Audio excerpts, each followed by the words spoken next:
Good evening. Here we are again, the literary ants, with something different. Yes, today we're going to be having a pill, or taking a pill, and Madeleina's going to tell you all about that. And by the way, my name is Kit. Yeah, well, a pill, it's sheer entertainment, a divertissement. We are trying, yes, to involve our audience and to make you interested in themes which are known, unknown, forgotten, out of fashion, whatever, and for no longer than 5-7 minutes. We'll try to keep it to that. Yeah. Okay, so what's this pill about today? Well, today we are looking at Anne Frank's diaries. Ah, yes, so that's a wonderful area, a very interesting area, and to this time of year coming up to be a very poignant point. Yes, a poignant area. Yes. Yeah. So what can you tell us about Anne Frank?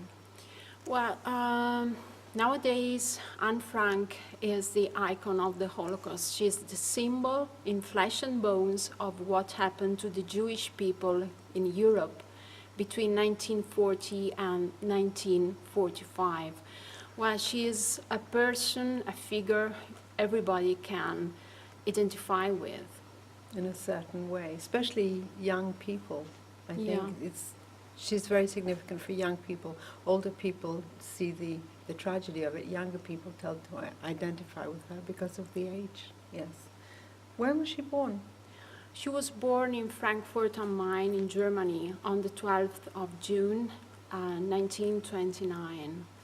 Oh, Yes, actually she was born German. She was born in Germany, but after the Nazis were democratically elected in 1933, her family emigrated to the Netherlands.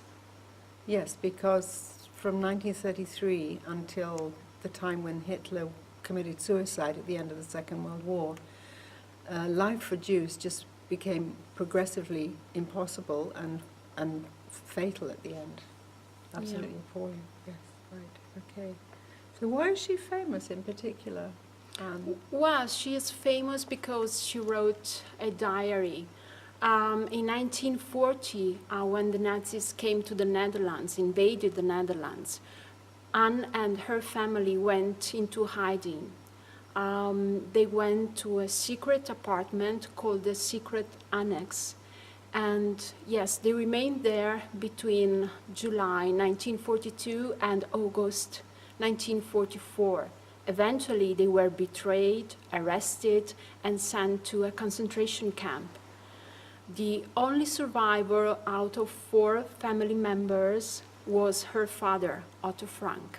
Yes, and as soon as they were arrested, one of the people who had been helping them saw from a distance the arrest, and as soon as the Gestapo, the German police left, she rushed into the secret annex and got her hands on the diaries as quickly as she could, just in case there was any incriminating evidence in them, and also because she knew they were very, very interesting, and there was a lot of material there.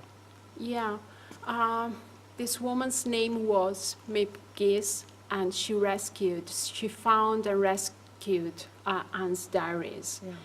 And she gave them back to her father after the end of the war. Well, it is quite interesting because Anne wrote these diaries when they were hiding during the war, and this was one of her main activities while hiding, because among other things like studying school subjects, listening to the radio, and reading, because she was a voracious reader. Yeah, she loved reading. Yeah. Biographies, history, Yeah. yes. Books for young girls. She was 13 years old when they went into hiding, and was 15 when they were arrested and taken off to the concentration camps where they died. Yes. Yeah. Well, something particular happened during this period in 1944. As I said, they listened to the radio while hiding, and there was a radio broadcast in February 1944 from London, from the Dutch government in exile in London. Mm-hmm. A minister from this exiled government, Gerrit Bolkestein, well, I beg your pardon for my very un-Dutch pronunciation. Mine is no better. Yes. Well, this man said that he would collect all written evidence about the Nazi occupation during the war in order to publish it. So from that moment on, Anne started working frantically on her diaries because she wanted to improve them and, yes, to make them readable. And ready for eventual publication. And it's interesting what she did, because she was 13 when she started reading them, but she was 15 when she started revising them. And so she was a young girl in the first writing of the diaries, but when she started actually revising them, she was a young woman. She had reached puberty. She had been through an infatuation with the young boy who was in the secret annex, and her way of observing the people, her parents, the other people in the annex, was very acute. And so when she started revising her diaries, she removed many of the things which she now considered were childish. So she edited her own work to make it coherent in the light of how she was thinking as a 15-year-old. And we come to the point of editing and censorship now. Now, what is editing exactly? Yes, we could think also that editing is a kind of censorship.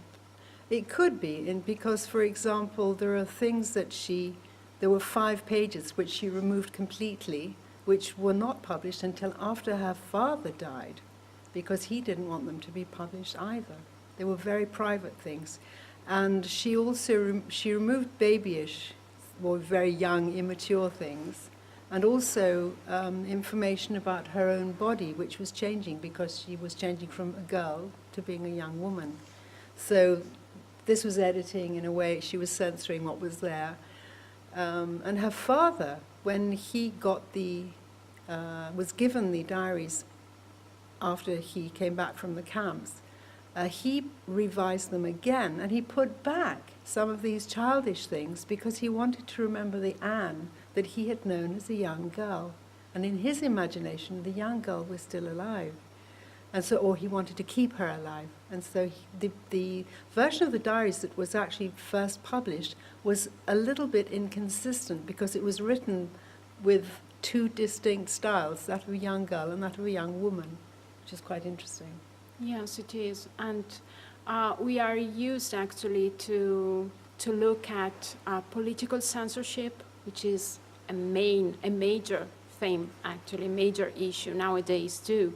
But with Anne Frank, we have to do also with emotional censorship. Yes, absolutely. The 5 pages that were eventually published after Otto Frank died had to do with the fact that Anne had observed her parents' marriage and had realized that it was an unhappy marriage.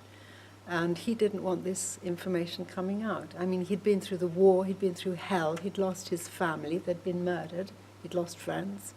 His world had been turned upside down. He didn't want to have to deal with this as well. You know, just one more little human detail that he could well do without. Yeah, Yes. and maybe Anne didn't want that too. She left out some particulars because she was thinking about a historical aspect, historical testifying, maybe. Yes. Yes. That yes. could be useful to people. Yes. So, and the fact that she rewrote the thing in 10 weeks, she completely revised it in 10 weeks, just shows how serious she was about having it published. And she rewrote it not as a diary, but as a novel with letters in it. So as a writer, she showed an enormous amount of promise. She knew she had talent. Her stories were appreciated by the people in the annex. And so on the one side, she was shy, and she said, oh, well, nobody who's going to be interested in the outpourings of a young girl. But on the other hand, who knows what she might have been. Yes. Well, Anne Frank remains an icon, but she's also an authoress. And yes, she is testifying of her historical event, which was the Holocaust, as we said, Yeah. but she is also a literary figure. I mean, Yes, absolutely. Her diaries are historically very important. They're essential because they give you the point of view of somebody who was going through this hell and surviving it there until the dreadful reality of being arrested came through. And then the writer herself, a wonderful writer, was just starting out on a career. well, this is now an invitation for you all just to take this book in your hands. Yes, Anne Frank's diaries.